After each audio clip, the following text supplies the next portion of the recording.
Hi everyone, I'm Princess Sarah Culberson in Sierra Leone, West Africa, and I'm a philanthropist, I'm an actress, and I just am excited to be on Live at 9 with all of you today.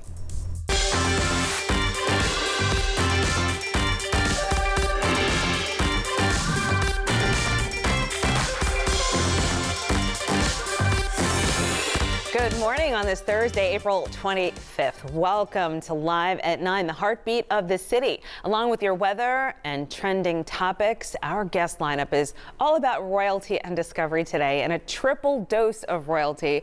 Memphis actress Carrie Burnens, the warrior of Wakanda from Marvel's Black Panther, gives her first Memphis interview since surviving a hit and run. We also have our exclusive with real-life princess Sarah Culberson, and then there's Memphis Chicken royalty Ladia Yates and crew here to christen the Live at 9 studio with their talents, plus DNA Day secrets of testing. We are inside the Mid-South Drug Testing Lab, and of course, all your I Love Memphis things to do today. Be sure to DVR the show so you never miss an episode, and connect with us online at our website, liveat9.tv. That's also our handle on social media. Okay, so we are expecting rain this Thursday. Weather expert Todd Demers is tracking what's headed our way. Hey, Todd.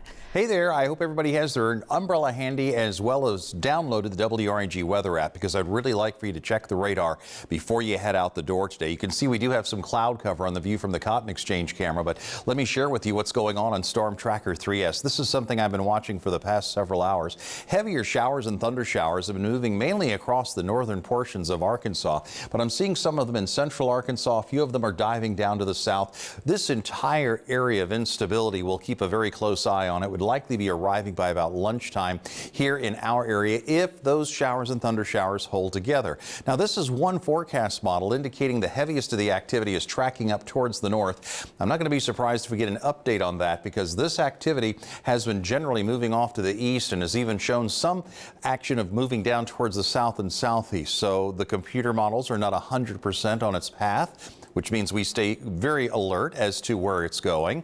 I have noticed that behind yesterday's cold front and under the clouds, we've been holding in the upper 50s and lower 60s, and will likely be some 10 degrees cooler than where we were yesterday.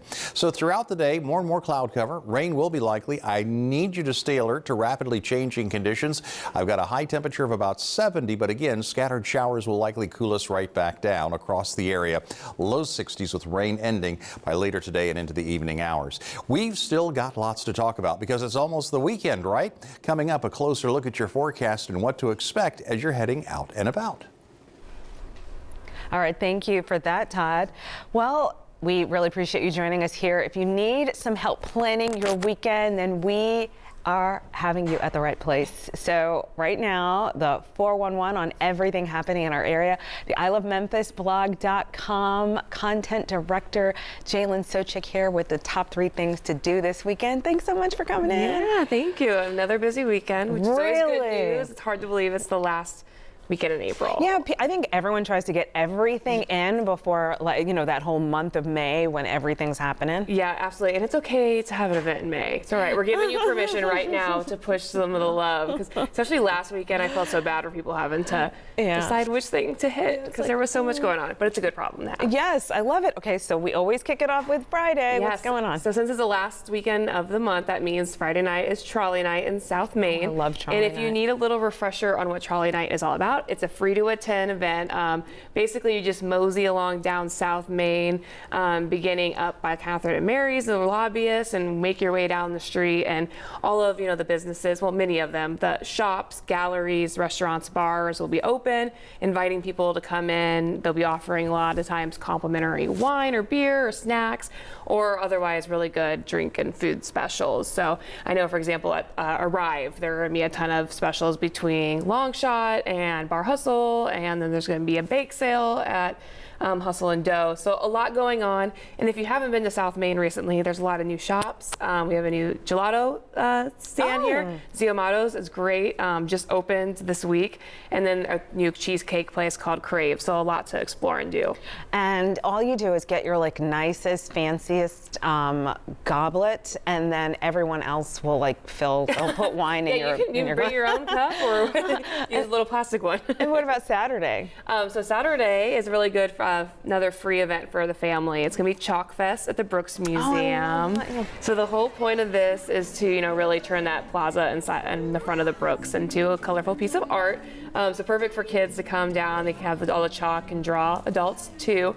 This will be kicking off at 10 a.m. and it goes till 1. Again, free to attend. And then during this, you can also browse the exhibitions and galleries inside, which I hope that means you can also check out the new Christian Siriano fashion exhibition there, which is incredible.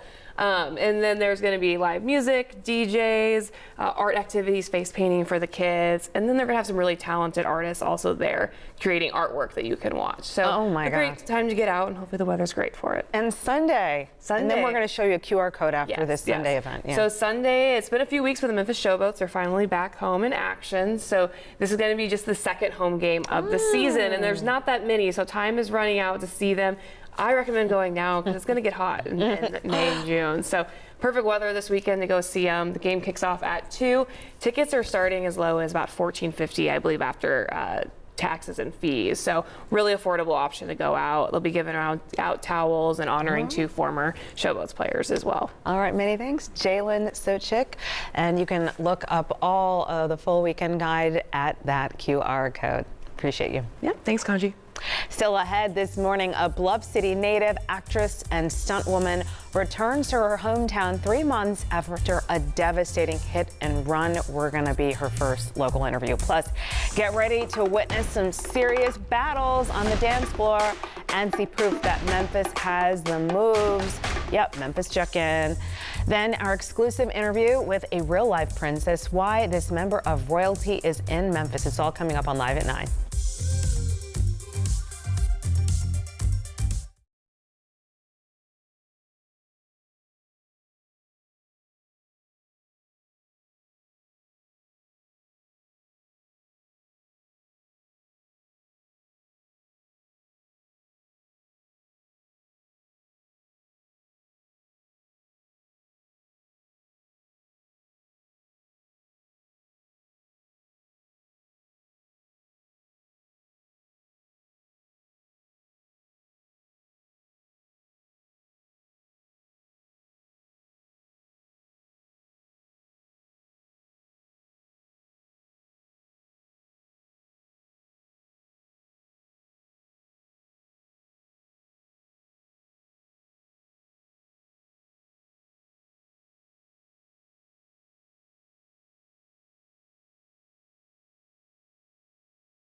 A member of royalty will take the stage today for the Women's Foundation for a Greater Memphis' annual tribute luncheon. Born in America, Sarah Culberson would eventually learn her biological father was Sierra Leone royalty. Now, the humanitarian and author is sharing her story in an exclusive interview with Live at 9. Princess Sarah Culberson, hello. Welcome to Memphis. It's great to be here. And your energy's amazing. I was feeling the same thing about you. You just have such lights. You walked in and lit up the whole room, and I was like, oh no. I messaged her people like, I forgot to ask how to greet her. What, how do people greet you? Just we go like this. A little arm twist. Okay, so Your Royal Highness, that is your title. Tell us about your story. This is like a real life fairy tale. So I was adopted, but my birth mother is a white American, my birth father from Sierra Leone, West Africa. And I was adopted into an all-white family in West Virginia because my birth mother and father met when they were very young. And I was a surprise. Oh, basically. I was a surprise. Hello, my father, Sarah. yeah, right. My father had gone back to school, and my mother reached out to him and said, you know, I'm pregnant. He said, oh my gosh, what should I do? And she said, you stay in school, I'll take care of her. So she took care of me for 9 months, and then she reached out again and said, listen, this is kind of hard to do on my own. I think we should give her to a family who can give her what she needs. So I was adopted into this incredible family in West Virginia, and all white family, very different than my background. And it was an amazing journey, an incredible family. Yeah. Oh my goodness. So, I mean, I know that this is such a strange question. You've probably not been asked, but did you ever read The Princess and the Pea before you were a princess? I didn't. To be honest, I still haven't read The Princess and the Pea. It's I know literally like you put a P or something. your story-ish. Like, so she didn't know why she couldn't sleep, and the P would indicate if she was a princess. And so she didn't know she was a princess. And so she finds out she's a princess, and you literally have that real story. Do you ever feel, you know, fairy tales are often sad though. Is there a sadness in there somewhere? You know what's interesting? What I think about when I think about fairy tales, especially the Disney fairy tales, there's often the father and the mother's not alive, which is the same in my case. My birth mother passed away of cancer when I would have been 11. So I didn't get to meet her, but I got to see pictures. I got to hear stories, which was beautiful. She loved to sing and dance and act. No one was ever a stranger. It's like we have the same personality. Oh my goodness. Which and is really so special. It's almost like God was like, hey, you know, you're going to have difficulty when your mom is 11. And so you have this beautiful family. And then, so the acting and all of that, you do that. And that just it was natural to you. Yeah, I love Talk being on about your stage. career. Talk about that. Yeah, so I went to college and graduate school and studied classical theater and Shakespeare, acting, came to Los Angeles and started doing TV and film. My roommate in graduate school was Anika Nani Rose from The Princess and the Frog and all these other things. I feel like both of my roommates have won like Tonys. They're like incredible humans. And How old were you when you found out you were a princess? I was 28. I'm still 28. Yeah. Yes. No, 28. okay. Right. Yeah. I was 28 years old. Yes. And so, okay, how did that change your trajectory? Did you know the Princess and the Frog actress before you knew you were a princess? I did. And it's funny because Anika and I were messaging each other, and I was just like, Anika, I was just in a magazine. We were in the same magazine together. I don't remember what it was, Glamour or something. And I said, you're playing a princess in the Disney movie, and I just found out I'm a real princess. It was just really cute. It was really fun. So it's cute, really cute. It's like a huge deal. And I've seen pictures of you going back to Sierra Leone, and people are just flocking around you. What was that like? The moment you found out, give me that emotion, and then the moment you went back for the first time. When I went back for the first time, it was life altering because growing up, I was kind of this overachiever. I didn't look like anybody around me. I wanted everybody to like me. I didn't want anybody to leave me. There was all this subconscious stuff going on that I didn't realize until I sat down to write the book, A Princess Found, which I co-wrote. And then when in Sierra Leone, like I didn't win the basketball game. I wasn't the homecoming queen, all the things that I did growing up. I just showed up and that was enough. Another thing I'm learning on this journey is that sometimes just showing up is enough. So I got to meet everyone and meet my sister Jenaba, my brother Hindobe, my father Joseph, his wife Mary. Interesting biblical thing going on there. It was just wonderful to meet everyone and also see what happened after an 11-year civil war in the country.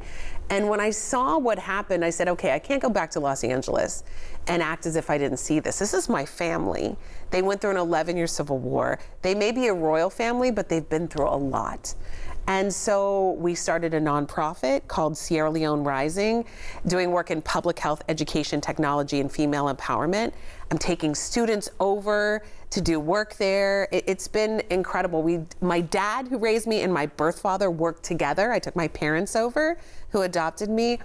And we've dug many wells that are serving over 12,000 people with clean drinking water.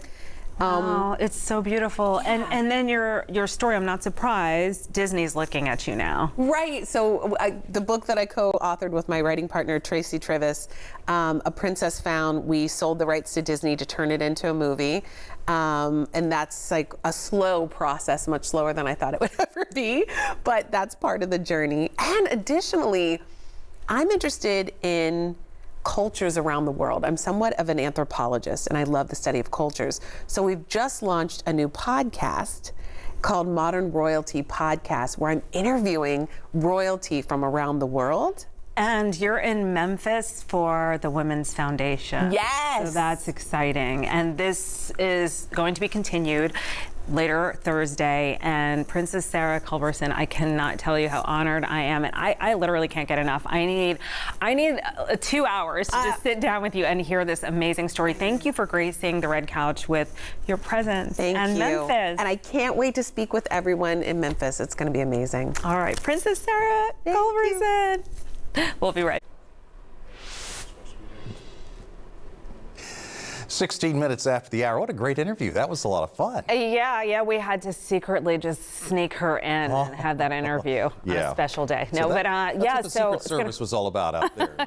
There's a lot more royalty out there. You know, we have a lot going on, seriously. Well, let me tell you about the weather and what to expect today for that royalty coming into town. We continue with the cloudy skies across the area and a continued chance for some rain falling in the area as well, Kanji. Here's what I've really been keeping a close eye on is Storm Tracker 3S. We have some heavy showers rumbling across central Arkansas.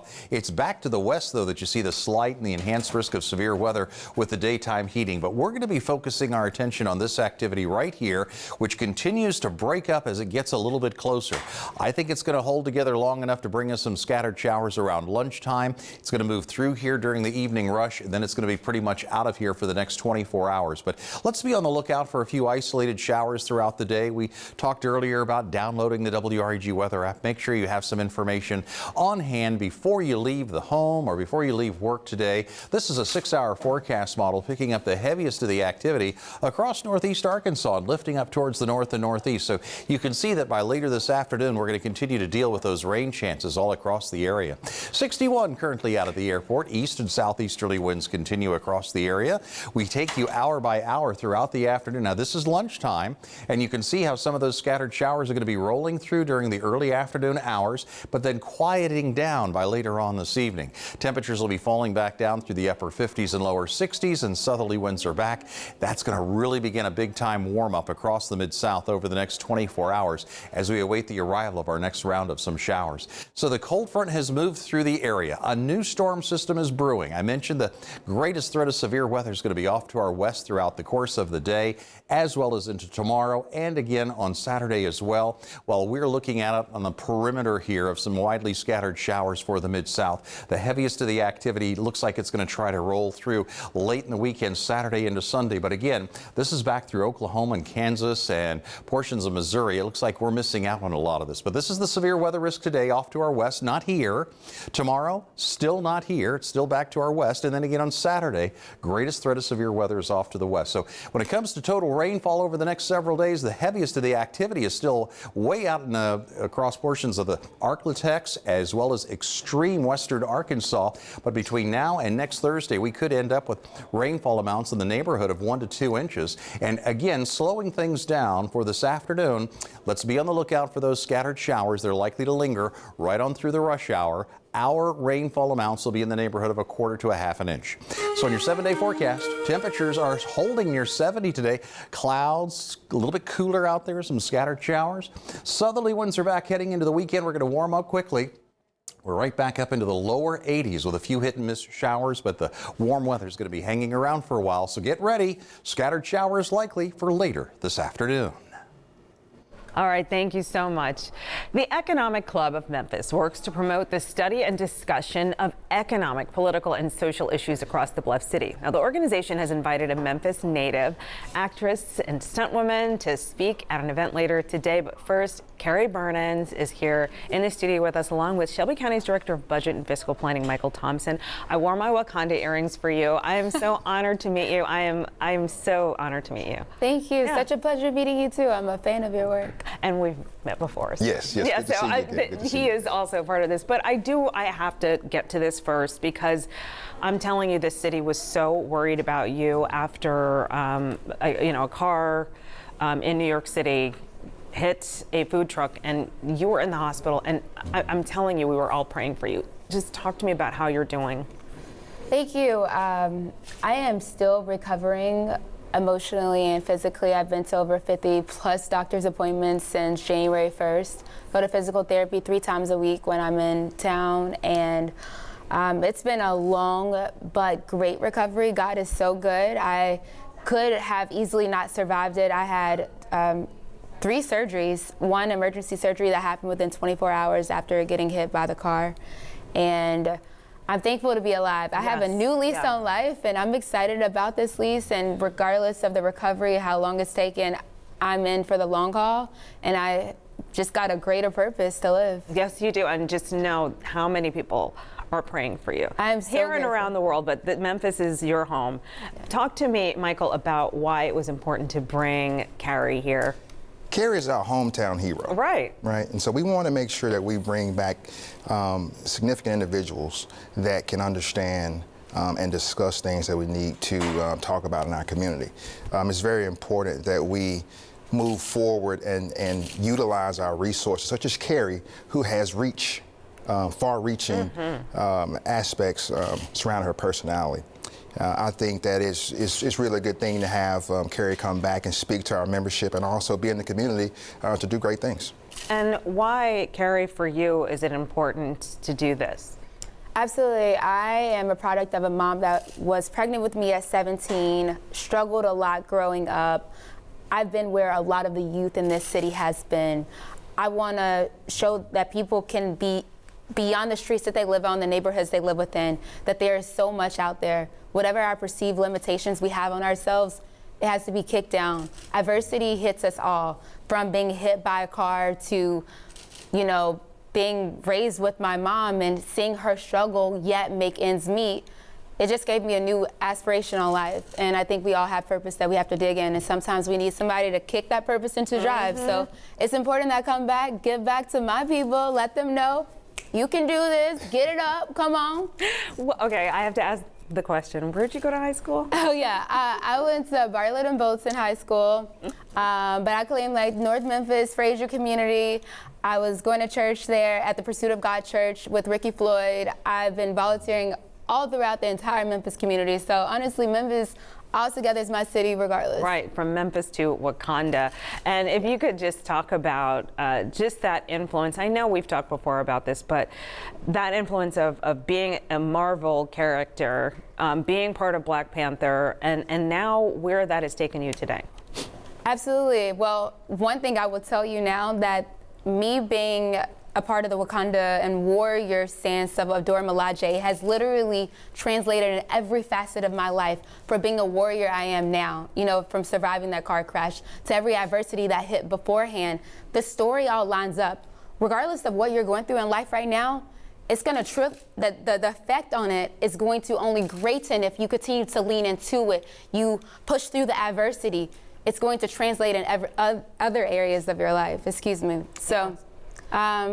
It's helped me. I mean, I was in The Color Purple, if anybody saw it. Yes! Oh my goodness, yes, The Color Purple. Yes. Yeah, I guess I just... I got some more projects coming out this year that I filmed last year and the year before, because film takes a while, so it's a lot on the horizon. I may not be filming in these last several months while I've been recovering, but God is good. I also do a lot of voiceover, so if you play Spider-Man PS5, you probably heard your girl's voice, okay? Your girl, and this is great because this is the 50th anniversary coming up for you. Yes, we're celebrating 50 years. Yeah. We were established in 1973, and we're actually having a wine dinner celebrating that, our founders, our members, past and present, and our friends on May 4th. May 4th. Okay, May the 4th be with you. And yeah. That part. That part. But thank you so much for coming back. Thank you for knowing who to bring back and for all of your contributions to the city. Absolutely. And can I just say thank you so much, Memphis. I appreciate your prayers, you all reaching out. Couldn't do it without you. And thank you. Oh my gosh, you're so sweet. Thank you. More Live at 9 coming up. Thank you. Thank you. Thank you. Thank you.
We're back on Live at 9. Now, here's Kanji. Memphis and music go hand in hand, and there are plenty of songs that get you moving recorded here in the Bluff City, and that means Memphis is also home to some talented dancers. I know I pulled you into this. Sorry about that. But this is Ladia Yates. You know, this is the royal continuation of our show. She is Memphis Jukin royalty. I've been following you everywhere, all the stuff. You've worked with Usher, Janelle Monáe, Annalise Chapa. You're a choreographer, and your people are here today. So, okay, that's a handful, but you have a big purpose. I do. So talk to me about what you're doing and what made your team want to come here and perform. So we are preparing for a huge event this Saturday at Crosstown Concourse. It is called Red Bull Dance Your Style. So there will be dancers from all over the U.S. flying in to compete against our local dancers for a chance to win. What do they win? Oh, it's they go okay. They go to the World Finals. I believe it's in India this year, and endorsements from Red Bull. So it's a great opportunity, and it's going to be so fun. We did it last year and the year before last, and it's always a great turnout. It's actually almost sold out, so they need to get their tickets now. Tell me about LYE. LYE. So that's my dance team. That's my own company. And I have a bunch of talented, cute little kids that take over the world. And they do majorette, juking, ballet now, praise dance, hip hop. So we do a lot of stuff, tumbling. All right, and then you do some judging, and there's a competition with the LYE dancers as well? Do I do that? No, I said you do judging as well. Well, so I think we're talking about two different things. So for Red Bull, I'll be hosting this weekend. Okay. And then LYE, anything I do, they're gonna bring that up. So, yeah. Right. So tell me about just how Jukin became part of your life. What was that moment when you said, "Oh, I'm going all in here"? So, I think most people know by now that I'm originally from California. So I moved here, and I did like a little talent show, and one of the judges,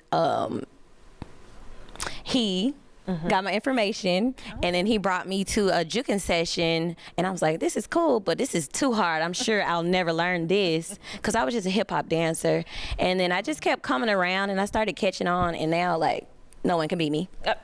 Oh, I love that. Okay, so talk to me about, so you have Red Bull going on this weekend, you have the LYE dancers, you have the kids. Tell me about some of the other projects that you have working that are coming up.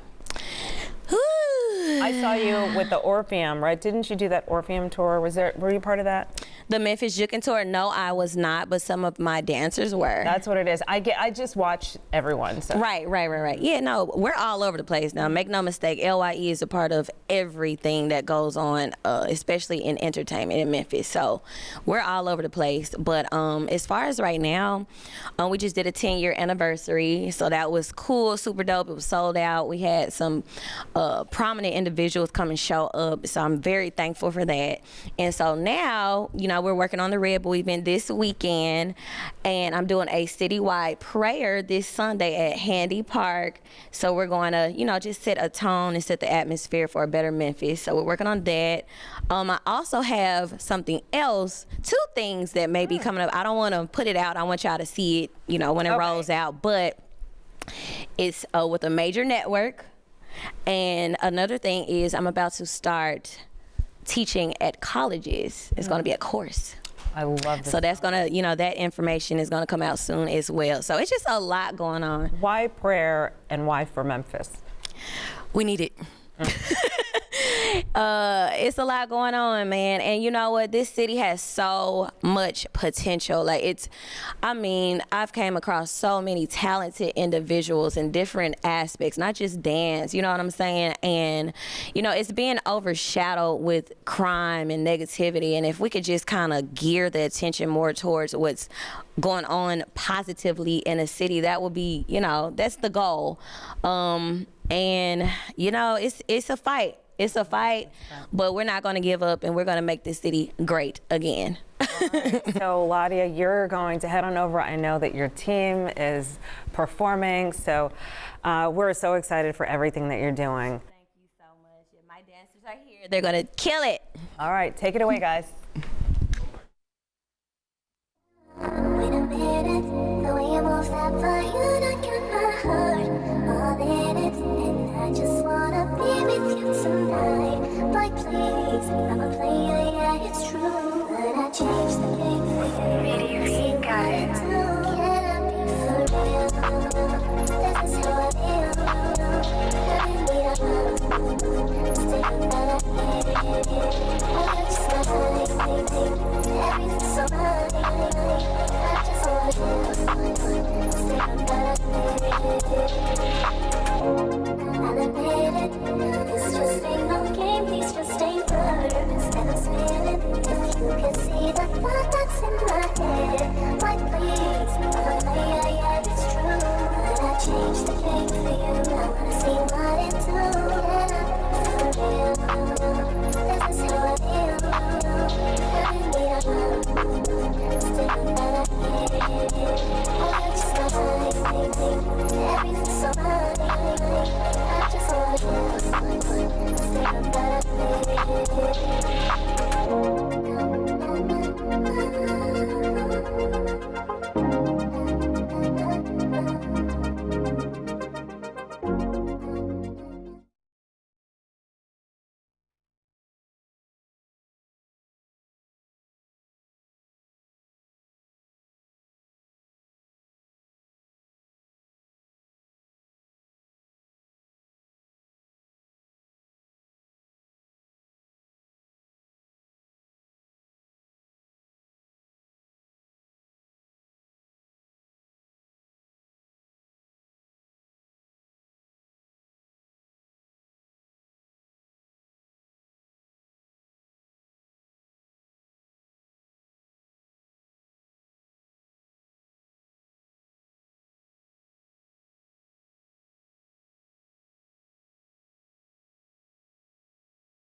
It's National DNA Day, the day in 1953 when the double helix was first introduced to the public. We're here in East Memphis at Mid-South Drug Testing, where they're going to give us a rare look at how paternity tests are done.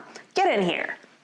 I'm here with Kelly Dobbins of Mid-South Drug Testing. Hey, Kelly, thanks for having us. Hey, thanks. It's great to be with you.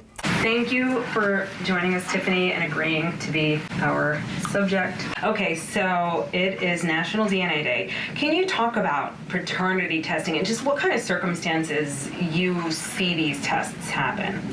Well, most of the time it's when someone's going through a court case and maybe they didn't put the father on the birth certificate, and so they'd like to make sure this person is actually the father. So you have an alleged father and a child, and a lot of times we ask that the mother also be swabbed. So what happens? So they come So in DNA testing is, you have to remember, it's always a comparison. Oh, So okay. a comparison of the child and the alleged father, or if you were doing siblings, it could be, you know, brothers or sisters. But it's always a comparison. So you have to have two DNA. We have a case right now where the person is deceased, and he's got his girlfriend or wife is pregnant and with a baby, and they're wanting to make sure that he's the father. So the morgue is going to send the DNA to the DNA lab and then wait on the baby to be born and swap the baby. That is really wild. So the alleged father would come in and we would swab him, and I'll show you how swab works. So what a cheek swab is it looks pretty much like a very long Q-tip. And what you're doing is you're just rubbing the inside of the cheek cells and swirling it as you go. So you would just do this, you know, 10 or 15 times. Oh, wow. And then you would use the other one on the other side. And then it'll go to the lab with, of course, you'd have a chain of custody, a custody and control form. I sign off on it. The alleged father signs off on it. And then it goes to the lab. Once it's at the lab, they extract the cells from the actual swab, and then they're going to have a type of allele or type of number that's associated with the odds of this person being the actual father of this child. Has there ever been like a false positive? Not that I know of. They're 99.99999 correct, or they're zero. Wow. So you either are or you're not. Wow. Have you seen a lot of emotion in this? I mean, you know, in this space? Oh, yes. We had one case where we had to go to the hospital to take the baby's DNA, and the mother did not know that we were coming, and so she started throwing things at my collector because she did not want the baby to have her DNA tested. So it can get violent. Did it end up being what she was upset about? I think she was upset because the alleged father didn't say he wanted to have this DNA test, so she wasn't aware of it. So he was alleging that maybe he wasn't the father. Was he the daddy? He was. This time of year, I mean, it's called when, you know, the actual helix was recognized. I think really in this day and age, DNA is used for so many different things. You can use it like in the deceased person's case. You can use it to find out if someone's your grandmother or your sister or brother. You can find out if you're the father of this person, and people even use it now for ancestry. Oh, I have a big one. I just found out I have like the Eve gene. I'm like that L1 person. Yeah? Yeah. So I feel like I don't know what to do with this information. It just feels good. But no, why do it in a lab and not necessarily, you know, just order it out? They're just two different types of things. Right? Yeah, well, a court order, you've got to have an attestation, or basically an affidavit that says that I collected this specimen from Tiffany. Tiffany's signing off saying, yes, this is who I am. You've got pictures of me, you've got my identification, we can identify you. So when it goes to court, the court knows that it was collected by someone, it was collected in a proper manner. We have the training, you have to be trained to do it, and that it was actually done in a lab that's legitimate. Right. So if you want a court order test, you have to use a collector. If you just want to do it yourself, you can send it off, but the results may or may not be reliable depending on maybe you don't know how to collect it yourself. So that's the reason you'd want to do it here. All right, Kelly, Mid-South Drug Testing. She knows who your daddy is.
It's time for Coffee with Corey, brewed in part by Kroger.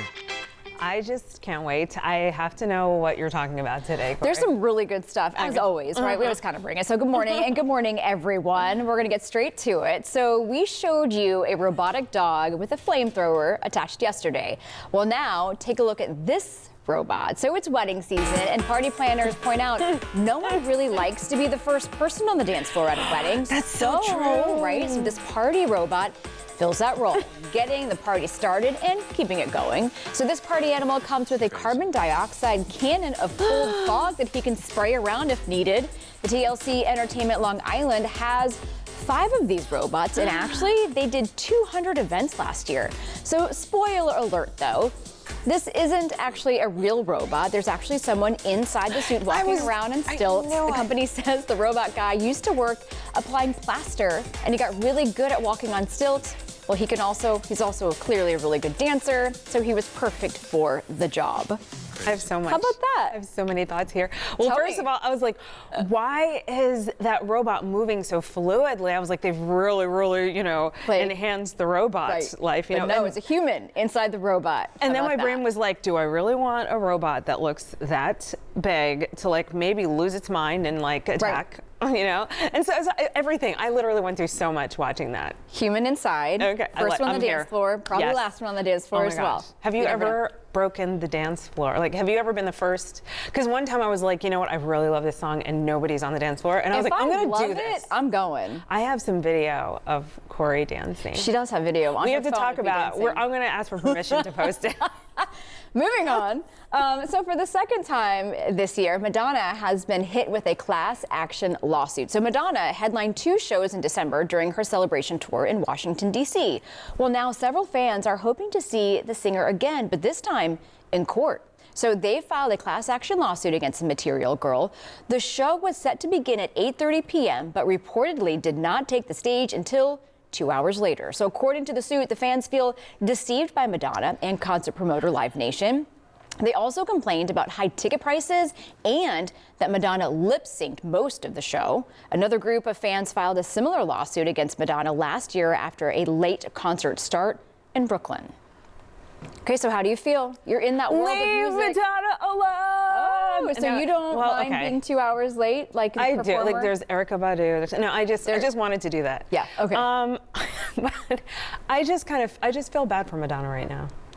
Just because, how do you go from being literally the it girl for that long, and then it's like music cycles people out, and so I want That's a the Rod industry, Stewart right? return or some type of.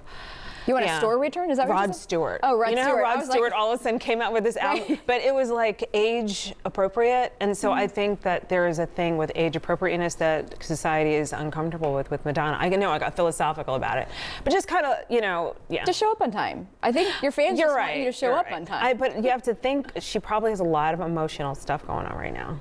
And it's probably hard for her to get, I don't know. Too much. I'm too much. Yeah. Sorry. There's one more story. It's all right? good. One more to go, right? Okay, so Chicago's so-called rat hole is gone. Okay, Not so the rat hole. So the Chicago sidewalk landmark, some affectionately called the rat hole, was removed after city officials determined that the section bearing the imprint of an animal was damaged. Okay, so officials with the city say that the square section of the sidewalk was placed in temporary storage. It contains an impression resembling the outline of a rat, claws, tail, and all. But there is a debate of whether it was a squirrel that truly was responsible. I think it's still a rat. So it gained national attention back in January after the picture of it was posted on X and, of course, went viral. The spot drew in tourists, and some folks left flowers and even money inside and next to the imprint. So Chicago couple even got married next to it. Okay. Well, neighbors in the residential area had complained of noise and mess left by the people coming to see the quirky landmark. So, The tail was a dead giveaway. I Just mean, saying. clearly, yeah. Oh my gosh. Okay. No longer. We have one more day of Coffee with Corey before the week. See you tomorrow. So, see you tomorrow. We'll be right back.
Cardiovascular diseases are the leading cause of death globally, according to the World Health Organization.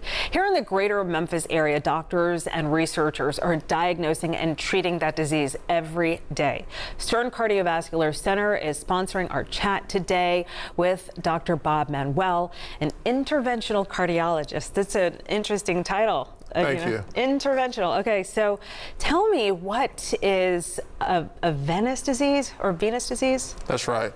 Venous disease essentially means that the vessels that take blood back to our heart are either leaking or clogged up. And this can lead to swelling, varicose veins, and even venous ulcers. This is quite common, but is chronically underdiagnosed, especially in our communities here in the Mid-South. What does it do to, how do patients know they have it? That's a great question. Many people think they just have big legs, So you're here in the South, you have a lot of people say, well, I think I just got big legs from my mom or my dad. But many people actually have this chronic disease with discoloration, swelling, and they have these large prominent veins that can lead to ulcers. The way they know they have it, essentially, except for physical exam, is to complain to their doctors about it when they notice these changes, and get ultrasounds and other imaging studies to diagnose it. Okay, and so you explained some of the symptoms. What is the next step once you know that this is going on? Right. When they come see me, typically, I get the ultrasound like we spoke. Once I diagnose that with the ultrasound, we usually do compression therapy. So that's when we have them wear compression hose, compression socks. I know you can buy these on eBay or Amazon, but we actually like to medically measure them for this and fit them with the right size and make sure that they try the compression therapy for at least 3 months. In addition, we have special exercises for venous disease that help improve your circulation. Now, the third thing we do, the third cardinal point, is that some of these patients will need procedures. We try not to do this on the front end, and because 50% of patients will improve with the compression therapy.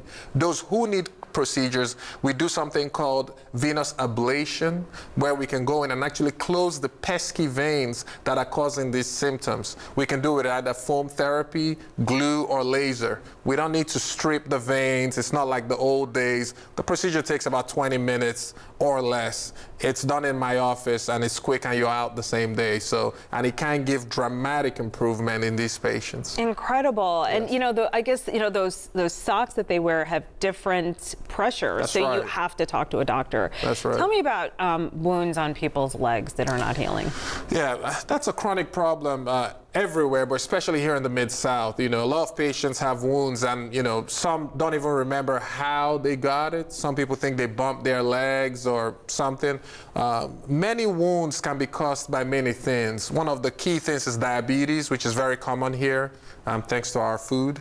But outside of diabetes, arterial disease, lack of blood flow to the wound, and venous disease, lack of blood flow from the wound, can lead to these wounds. When these wounds don't heal, you have to think, do I have the blood flow to help heal the wound? Because remember, if you're stopped up, the antibiotics will never get to the wound. You can scrape all you want at wound care, but if you don't get to the root of the problem, then you can't cure the wound. Okay, you make it so simple. Thank you so much. And we have the information if you need to reach out to Dr. Manuel, sterncardio.com, and of course they're located on Wolf River Boulevard. Thank you so much for just making this so easy.